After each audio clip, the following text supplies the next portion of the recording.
So for this camp, in any given day, Ryan wakes up and he runs like Forrest Gump. And he doesn't have to, but he does. How you feel? Amazing. He said 7 punches not gonna do it. I said, if you didn't put in the contract that I can't throw more than 7 punches, then I'd throw more than that. Because Ryan is an elite fighter, he's a knockout artist, among the best fighters in the world today. They want to take every step to try to control the amount of strength he's going to have the next day. The day you sparring Ryan, there's 2 days, right? Yeah. Just like one day he like forgot his tampon, he just started bleeding all over the place. So yeah.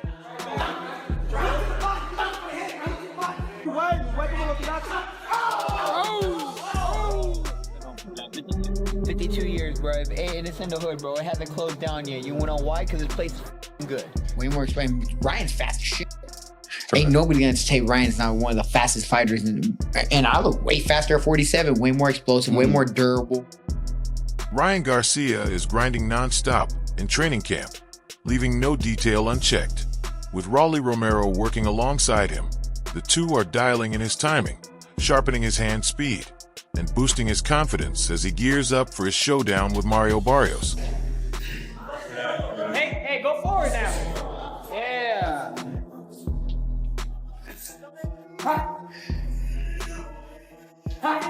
Careful.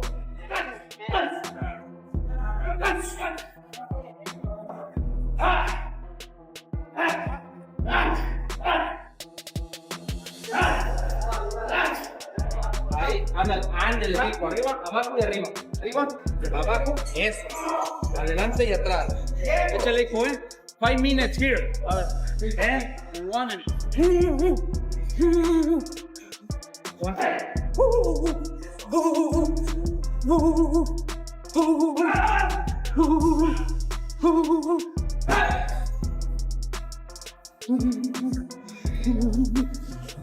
Ryan Garcia is locked in on developing his speed and power throughout camp, refining his skills with intense and consistent daily work.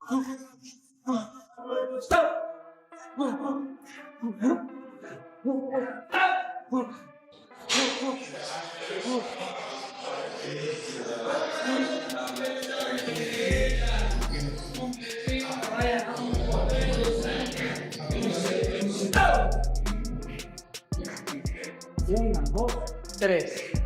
Y luego 4 y 5. Las cosas de la 1, 2, 3, 4, 5. Y aquí. Ya. 3, 4, 5. Y ahora. After. 3, 4. Rolly Romero has stepped into Ryan Garcia's training camp, raising the intensity every single day while helping sharpen his speed, power, and overall focus through relentless dedication. Garcia continues to stress how important it is to surround himself with positive, experienced people in camp, keeping his mindset strong, motivated, and fully locked in.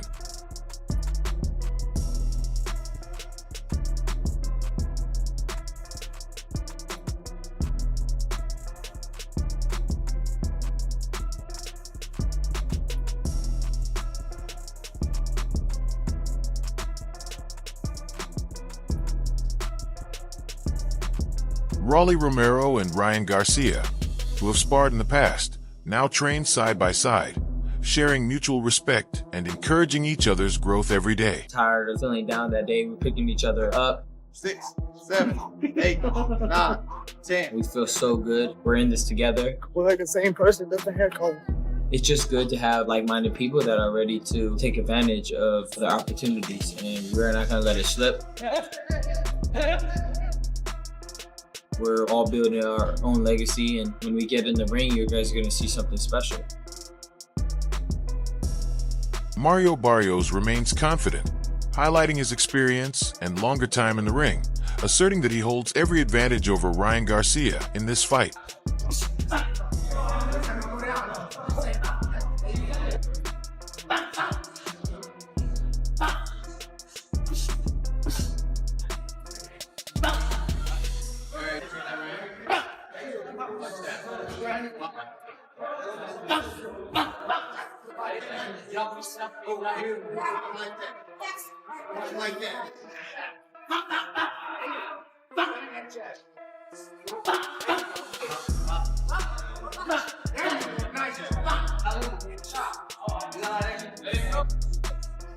Max Kellerman and Robert Garcia shared candid reactions to the announcement of Ryan Garcia versus Mario Barrios, focusing more on Ryan's training setup than his raw talent.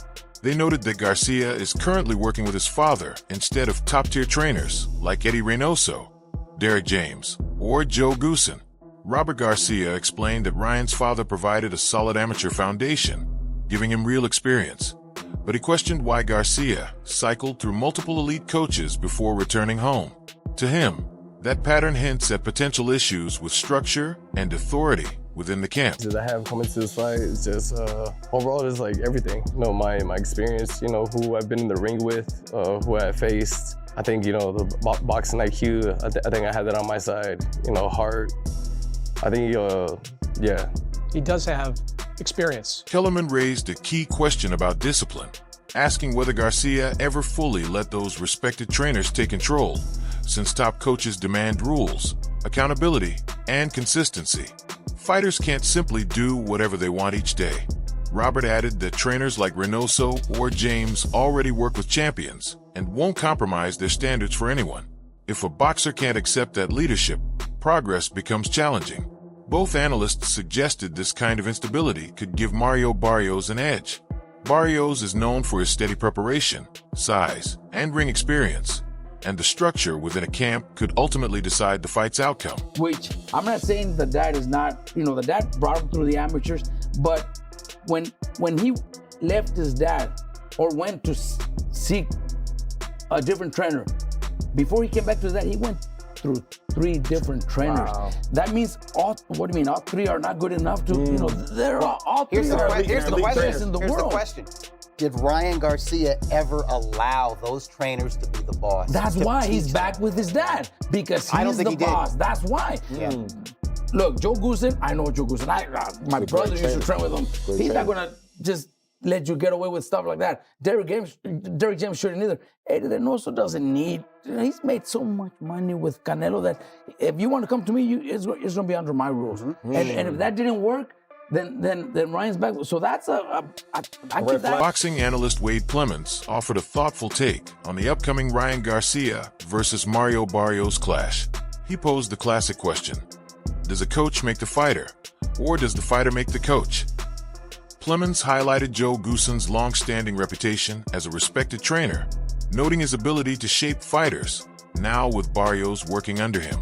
The analyst questioned whether the veteran coach could offer new tools or insights that Barrios hadn't already received from Bob Santos. Clemens also noted the intrigue of Garcia's confidence, suggesting that Ryan believes he already knows what Barrios and his camp plan to do. To even pull that off. See, that's the thing about boxing, and Big Baby Miller pointed it out, because there's no structure. And hopefully that'll happen with Zuffa Boxing, and I am a part of Zuffa Boxing, full disclosure. You know, the first fight coming up on the 23rd. Oh, congrats, man. But you need some kind of. On that card, there so you go. good. You need some kind of. Right? So, well, the undercard has not been announced yet, but yeah, we could talk about what his names, but yeah. But we need some kind of structure. In the NFL, the guy has to sit there for the media interview. He shows up on time. Yep. He's got to do it. Yep. And to give you an NFL analogy, think about the Broncos, right? When they had Russell Wilson over there and he had his own office and everything. And it was nothing, it was dysfunctional. Then they hired Sean Payton. Cut it out. As a coach, that's like going to train with Goosen or going to train with a world-class trainer, right?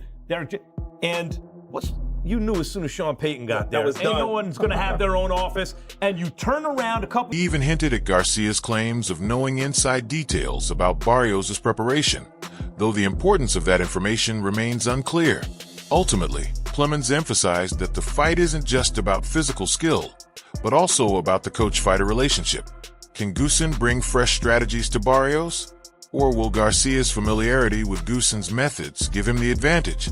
The analysis highlights how experience, preparation, and the coach-fighter dynamic could play a decisive role when Garcia and Barrios finally meet in the ring. Interesting answer. I always wonder who makes a fighter, right? Especially in boxing, combat sports. Is it a coach that makes the fighter or the fighter that makes the coach? Now, Joe Goosen has a track record of being a high-level boxing coach. We know this. But do coaches change for fighters, or do they implement what they know to fighters and fighters change for coaches? Because this will be the crux of what happens here. Can Joe Goosen, not to call Mario Barrios old, but can he teach an old dog new tricks? Can he give him something that Bob Santos hasn't? Sure. Can he give him more info about what Ryan likes to do? Absolutely. But will it be enough to prepare him for what Ryan knows that Joe knows?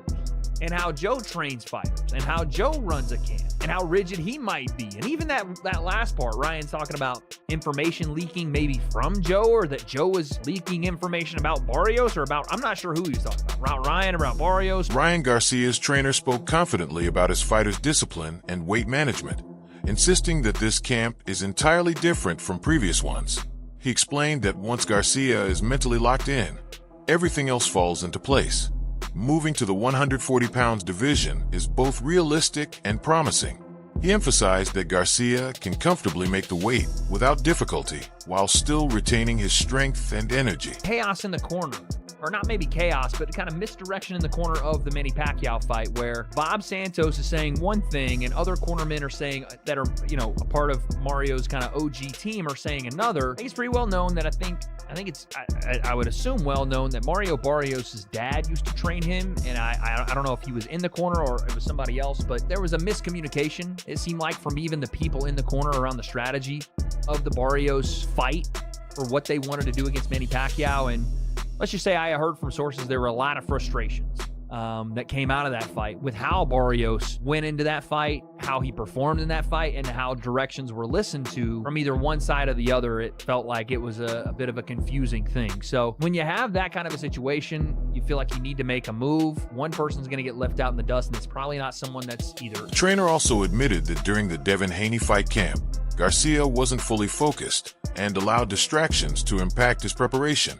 This time, however, the mindset is sharper and more professional. He believes fans will see a leaner frame, improved stamina, and explosive power on fight night. The team even noted that 147 is close to 140, so dropping down without strict rehydration rules shouldn't be an issue. Overall, the message was clear. A disciplined and dedicated Ryan Garcia is back, and a stronger version is ready to perform at his best. Our strength and conditioning coach will lock it in. Ryan will lock it in, and we're back to 140. Solid. Now, that's a strong possibility. I'm not kidding you. I am not kidding you. And we talked about that. It changes things. Yeah. And I mean this. I mean this 100% sincerely. That we could make 140. Because when you guys fought Haney, you guys were not necessarily you guys, but he was drinking, he was doing all these other things that... Exactly, yeah. Forget about that and forget about the Rolly, because I'm telling you, that was not Ryan. This is Ryan. This is Ryan. You're going to see Ryan. This is going to be Ryan. And you're going to say, man, he looks good. His weight is good. And his strength is unbelievable. Analysts warn fans not to read too much into the short training clips of Ryan Garcia circulating online. A 15-second highlight, or even a 1-minute montage, cannot accurately show how ready a fighter is for a full 12-round bout. These videos are carefully edited to emphasize speed, power, and sharp combinations, while hiding the tougher aspects of camp, such as fatigue, weight cuts, and conditioning challenges. As a result, the footage often gives an incomplete picture. From 140.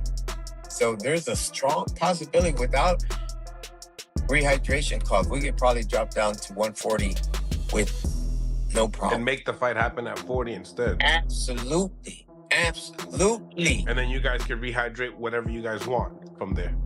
I mean, listen, this is another thing that I've been seeing, and this is kind of interesting, is that yeah, you got to rehydrate, of course, absolutely. Now, how far you can rehydrate? I would love to be over 7-8 pounds. Some go 10, some go 12, some even go 15, but they do rehydrate.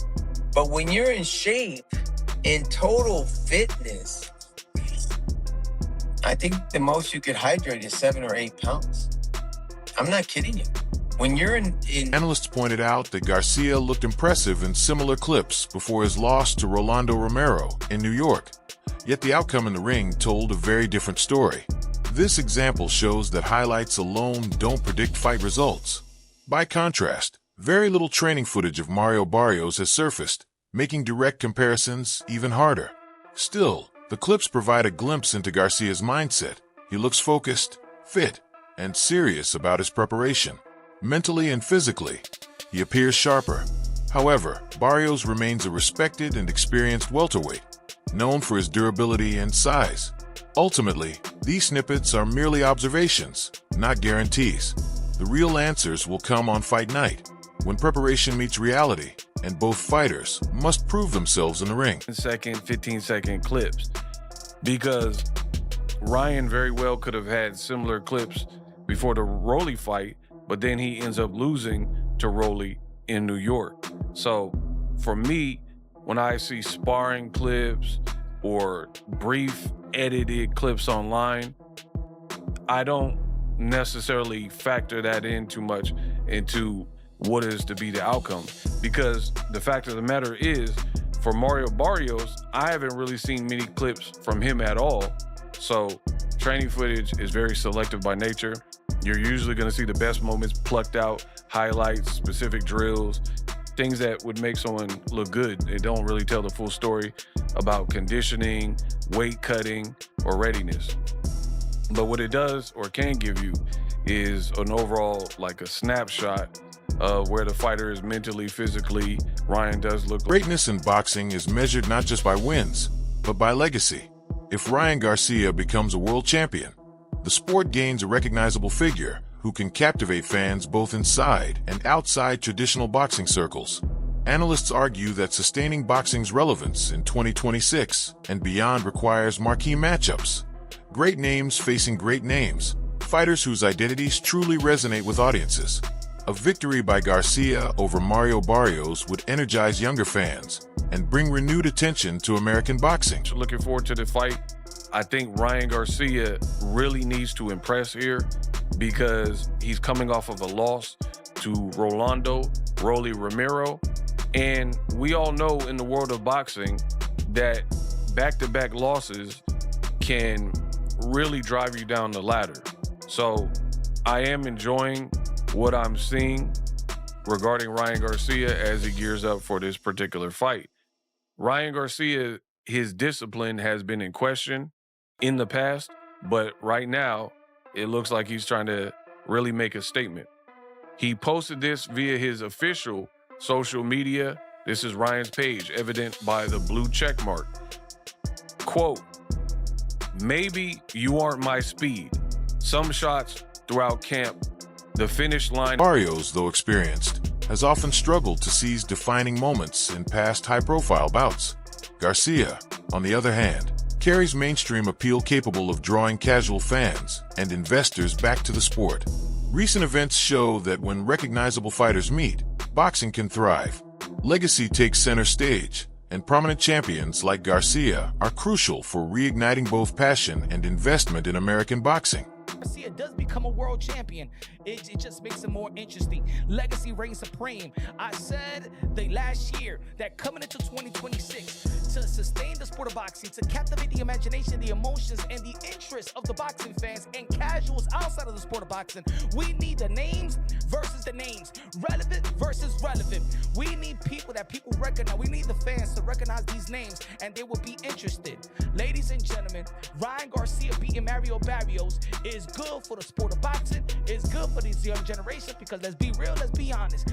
Mario Barrios is not going to cut it in keeping the interest of the sport of boxing. He hasn't done it. He's been in big fights and he has not seized the moment.